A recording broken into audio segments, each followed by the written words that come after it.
You're listening to episode 279 of the Membership Guys podcast. I'm your host, Mike Morrison. Today we're talking all about customer service for membership businesses. Customer service is at the heart of the member experience. No matter how great your membership site is, you're going to have members contacting you for additional support from time to time. Whether it's a problem with their account, difficulty accessing a particular feature, or people just wanting to let you know how much they're enjoying your site, and those are my favorite kind of customer support messages, your members will want to get in touch with you. And so it's important to have an easy way for them to do so and a simple process for managing these sorts of messages. Providing your members with good customer service is an easy way to elevate their experience of your site. And similarly, a bad customer service experience will quickly turn their opinion of your membership sour. So, how do you nail customer service within your membership business? We're going to be diving into that in just a sec. You're listening to the Membership Guys podcast, bringing you proven, practical tips and advice from the leading experts on growing a successful membership business each and every week. And now, here's your host, Mike Morrison. All right, thanks so much for joining me this week for another installment of the Membership Guys podcast. This is the place to be for proven practical tips and advice on growing your membership.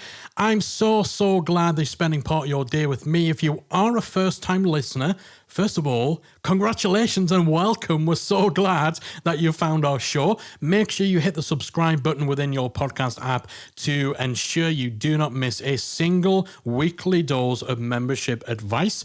And if you are a subscriber already, you're a long-time listener, thank you so much. You know how much I appreciate you tuning in each and every week. If I could beg a little, if I could ask a little, could you just hit pause very briefly on your podcast player and just click that review link? Leave us a nice shiny 5 stars and maybe a couple of words about how the show has helped you and your membership business. If you are able to take that little bit of time to do that, I would so appreciate it. It helps us to reach more people, to help more memberships, and that's ultimately what our goal is. It's what we're all about.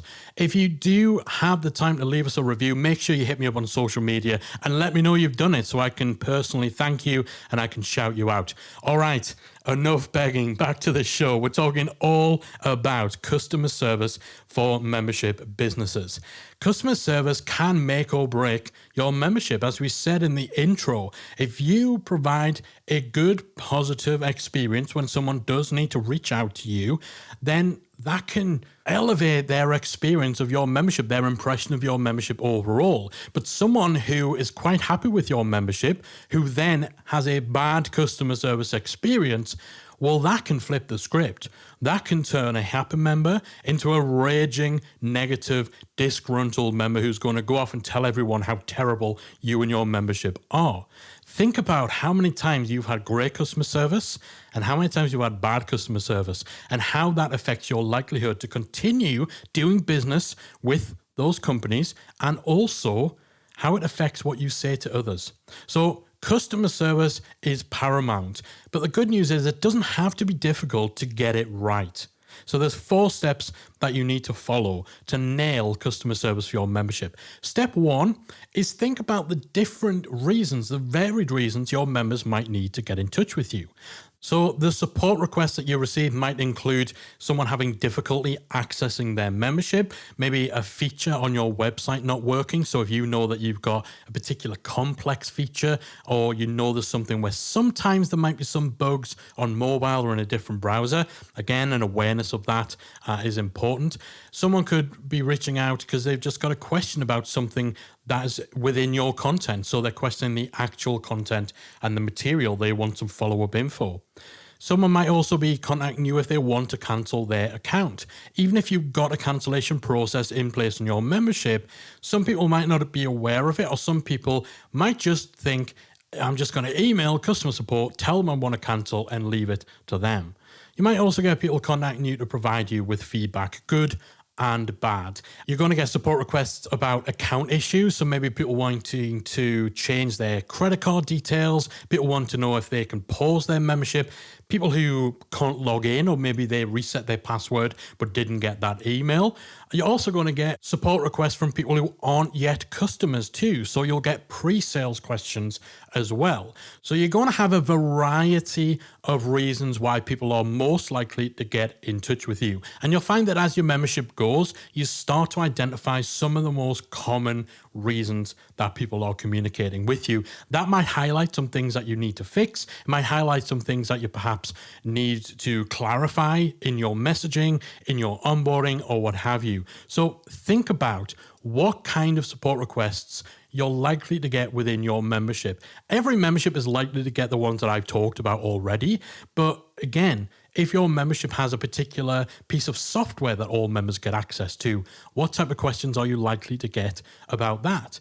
If your membership has their community on Facebook or on Mighty Networks or some other platform that requires someone to go elsewhere and register and sign up again, what kind of support requests is that likely to actually generate? Everything that's going on in your membership, you need to consider how that might impact the type of customer support requests and messages that you're likely to get. Once you know the reasons why someone might be trying to get in touch with you for customer support, it's much easier to put some processes in place to deal with the most common reasons. Step 2, offer a variety of different routes to contact you. So it's a good idea to have multiple ways for members to get in touch with you rather than just having one single email address that they have to contact. If you have a few different ways for people to contact you, it can make it much quicker and much easier for your members to get support when needed, as well as providing a backup should one of your options be unavailable for some reason. So if your website is down, but the only way someone has to get in touch with you is from your contact form that's on your website that is down and inaccessible, then you need a backup, right? So having a dedicated email address for customer support, maybe even having a phone number that people can get in touch with, or a way for people to get support via Facebook Messenger. Just having 2 or 3 different ways so you're not wholly dependent on one method. Again, if the only way people can get in touch with you is via email, but for some reason the email address someone's contacting you from is being filtered, then your whole customer support process fails. Now, you might be worrying that if you have 2 or 3 different places for people to get support, it might cause confusion to your members, or maybe it's going to be difficult for you to stay on top of. However, the truth is, quite a lot of this stuff can actually be filtered into one end location. So your contact form and emails that are sent to your support email, you can have them routed into your help desk. So if you're using help desk software like Zendesk or Help Scout, that can all be routed in there. Similarly, you might have a little live chat widget that again gets routed to the same place. So you don't want to go crazy. You don't want to have a dozen different ways of people getting support, because that will get a little confusing, a little hard to stay on top of. But you can certainly give people 2 or 3 ways of contacting you that isn't overwhelming for them, isn't confusing for them, that isn't difficult for you to manage, and provides the backup just in case one of them goes down or what have you. So your contact options could include, again, as we mentioned, a dedicated email address. It could be a contact form. You might use a specific ticketing system, so a specific help desk system that's on its own website. It's at its own URL. Maybe you do have a phone number. Again, that's going to be less common, but in some markets, or maybe, a model where your membership is part of a larger business, then having a dedicated support phone number might be more feasible. Maybe you have a dedicated section within your forum. So if you're using a discussion forum for your community, you could have a section for support within there. Maybe it's live chat, maybe it's in-app messaging through Intercom. Again, a lot of these can be routed to a single location to make it more manageable for you while maintaining flexibility for your customers.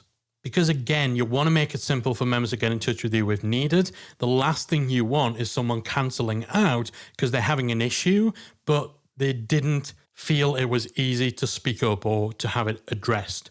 Step 3 when it comes to managing your customer service is ensure that you have clear customer service guidelines. So it's a good idea to have some guidelines in place over acceptable use of your customer support services.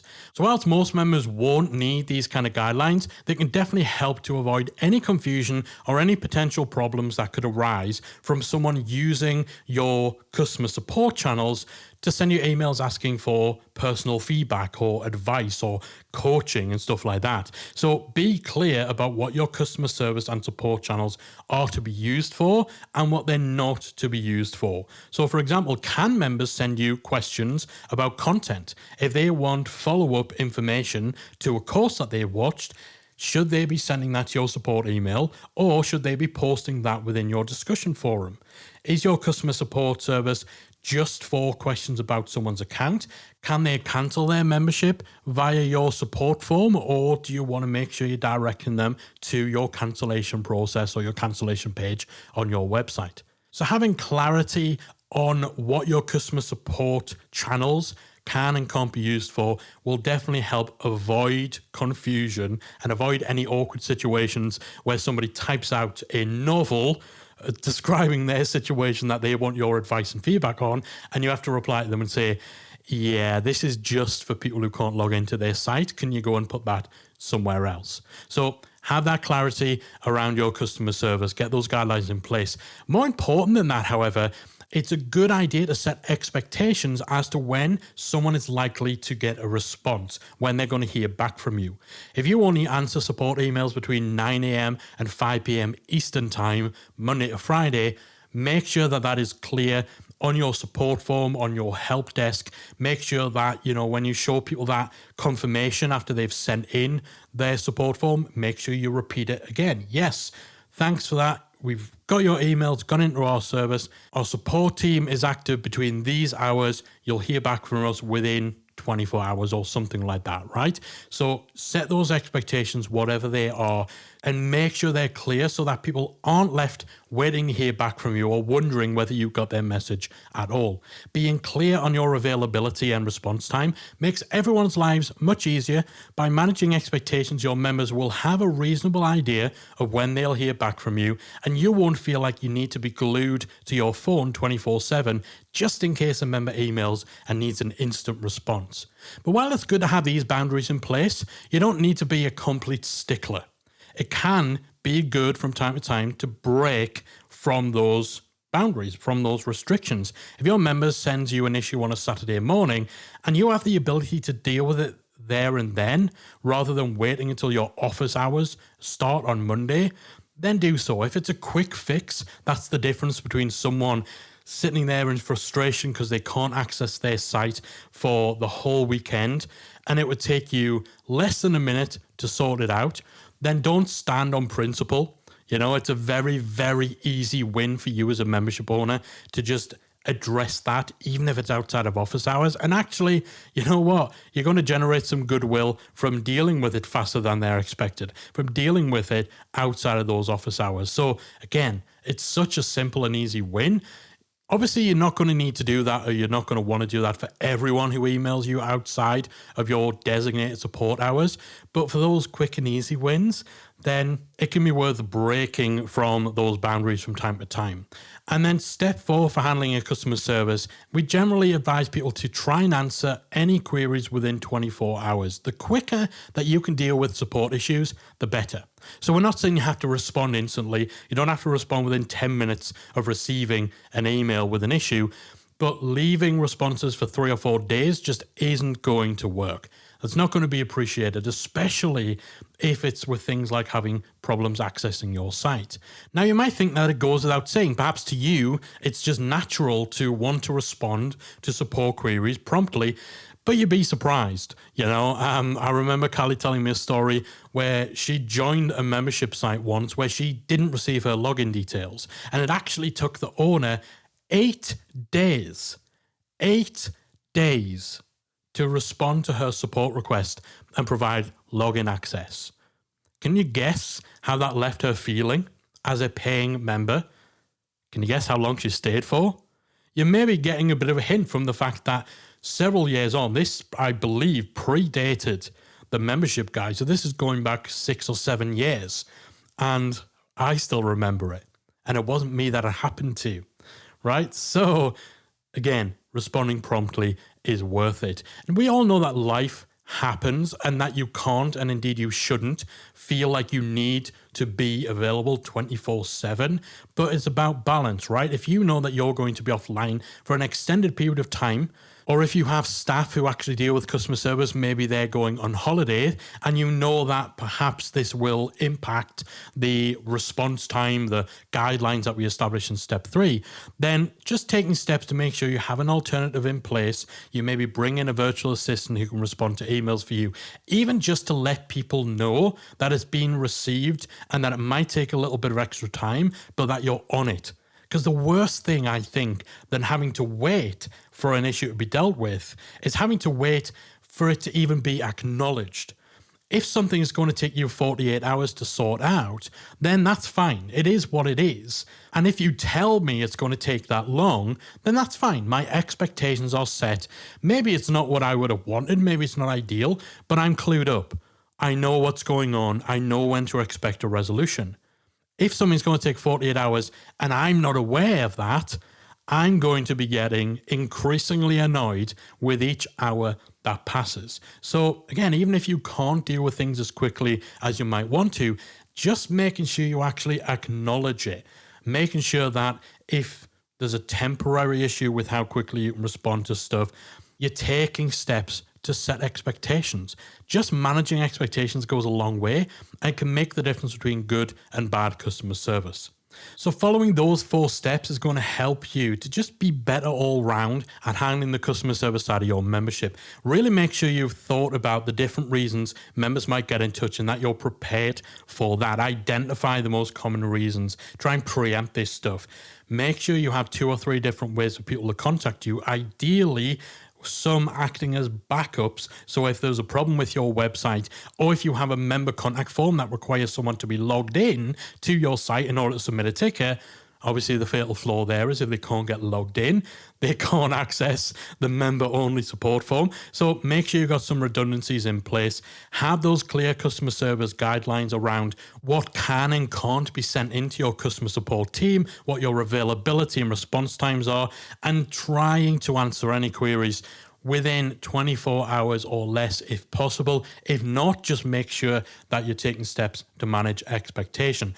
These are all going to go a long, long way. However, you will find that the busier your membership site gets, the bigger it gets, the more time customer service might take up for you. So there are a few things you can do to streamline your customer service management and ensure that members still receive the support that they need as your membership scales without it eating into the time that you need for the other parts of running a membership. So some things to consider. First of all, consider creating a tour video or a welcome video that you show to new members when they first join. So if you know that you get a lot of questions from new members about how to do certain things or how to access certain features of your membership, you could probably preempt and address a lot of those questions by creating a new member tour video that actually walks them through your site. It shows them how to do the basics, how to get set up, where they can create their profile, how to start a course, how to search your library, where the community is. All these common things you can address in advance, particularly for new members within your onboarding. That kind of tour video, that welcome video that takes people through the initial stages of getting started can massively help with acclimatizing members to your site and cut down on some of those basic starter support questions like, where do I find this? How do I get to the community? How do I change my profile picture? The next thing you can do, develop a frequently asked questions section or a knowledge base. So if there's certain questions that are coming up time and time again, consider having an FAQ section that you maybe even put on your contact page. So if you've got a member support page, you can add that support form down the right-hand side. On the left-hand side, you can have a list of commonly asked questions like, how do I cancel my account? Where do I change my password? How can I download videos? And so on.